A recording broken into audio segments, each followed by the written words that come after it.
precious ones. What is saying what irradiating meaning say by the grace of God, Opiahu ye. Yadanyamiasi. A privilege any honor say.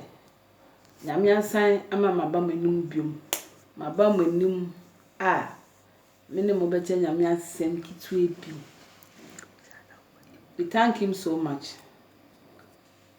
Me gidi say obi akwa asori abade. Edukosi ada aya hwehwe asori bi nako. Asori papa enya asori bi keke asori a Bible can say by their fruit you know them that they are from God. Now call worship with God. Call worship with them. So don't you know abeboa wo e wo wakọ ehine mu mantene fie. Nyamemboa obia say obeti na waya nyamepe. Ende mene mu beche nyame asem kitwa bi. Ekwan ben na wofa so na woma obufu. Ekwan ben na wofa so. Woma ebufu lidu into adeboni bi. Woma ebufu hunger lidu ma wo destroy no ma.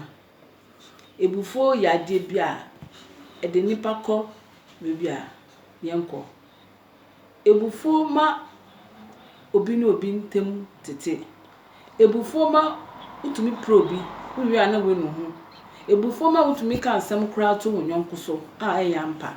Ebufu ma udi dasekru mu obi ho. Instead of you say ebia nipa ne de no ho asem aba na we be defend no because of ubu efu no ti uso bebua no be support no na maka bone ato nipa no so. Ebufu ma yedi nipa ko bebia yenko. Ebufu nti obi weku obi mo order prison. Ebufu nti obi aware gu. Ebufu nti ebusuen bi mo ntem atete. Ebufu nti obi atwitwa na yiri o. Ebufu obi nti obi di eduregu ade mama niku. Ebufu nti emba ni ejane na ntem ayebasa. Ubufu a de na wusiye. Ende mesre we Awurade dim say nyabotre abra obufu no. Nyabotre na abotre wie kunimdi. Ade bia be ma obufu. Se na ade ni sitie minim ebia na nya nipa ne de ya wo no eyeja. It's very painful, but take it easy. Obi baka say wo de wo si take it easy say you wan ka obetumi ana. Well, eyemi anka mintumi because of that mesre nyame na nyame ama menya hobrase na ma hye mebufu so. Ma try ahwe na mehu say bufu bebre a wo ye bone. Bufu bebre a wo ye ne ayenye. Ebe wi echi kra no na we nu hu. Nso na ebia waseye ade ansa. Mpa hin na obufu. Bible say ma eda ewie ento ebufu. So means that say woni obi wo problem a ansa na wo bekwa akoda obenya no na wo yefi wakoma mu. Enye easy say obeyi. Eye nyame ni strength ena be mawi Isaiah 12 kai. Nyame ni strength nkwa be ma wutumi yi si ebufu no. Nti yensi Awurade na yenyi ebufu free brabom. Ebufu ma wutumi kiko obi hu nsem poto.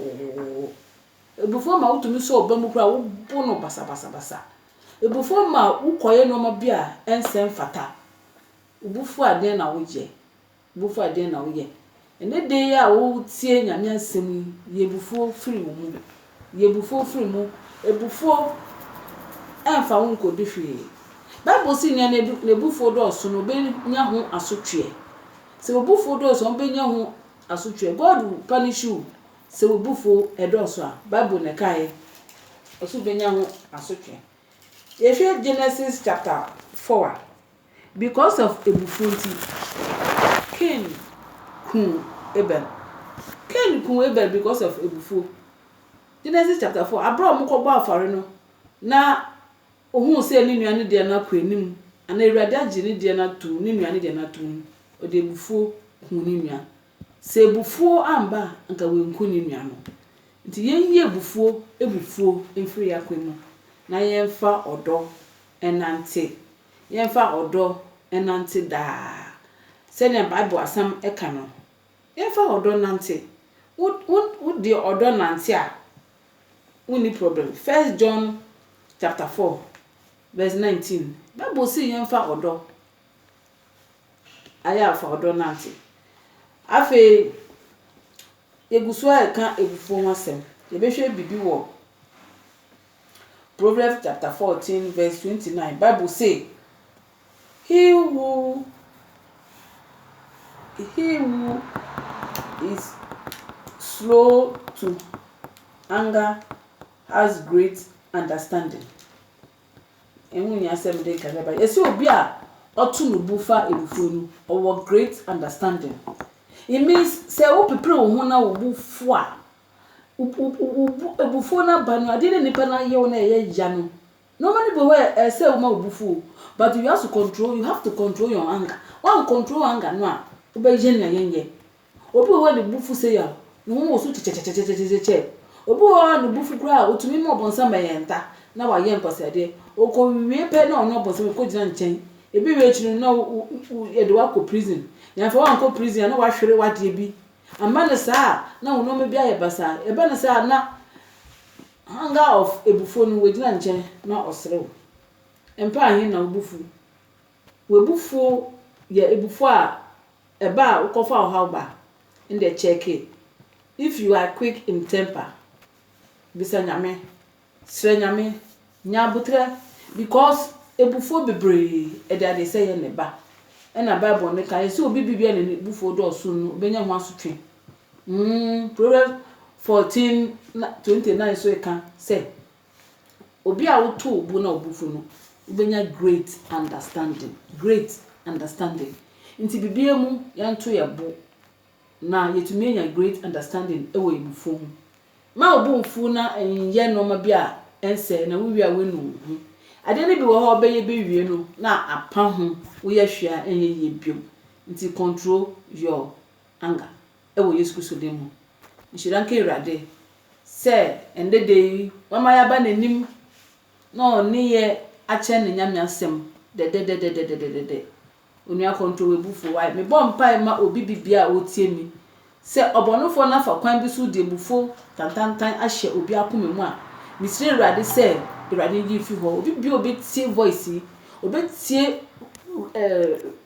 friend nyame asema mede mamu irade se bufo bi won ho a aye bed na ontumi control a ni bufu ntentem a yi fi ne so na man akoma aju because when my yehu say akoma aju na ebetumi di abobra ubufu bebre na ku obi obekọ prison wu bebre na ka obi hu sema obekọ hell wu bebre na ye ne ye ade seye eseye busua eseye aware eseye adamfo eseye edwuma eseye no ma bebre control ebufu rade we na obebuaye na bua wo mba na yetumi agina ho ama wo a yebenya abohwe ye ma yebunfu intentem se na Bible kan ye no yebenya ntiase na yenya akoma adwo se na wama yehu ewo Proverbs 14:29 say obi oto ne bunya ebufo no obenya great understanding irade boaye na yetumi enya great understanding yetumi ato yebo ewade hinemu akwan hinemu no ma hinemu na yendi ebufo echi ankoye bone nshira nka irade se wetie ye na obeboaye na de hinemu no yebesi pista na de aye yebema na di nshira nka obi a se wetie me bye bye na mi asumdwe nka obi a amen.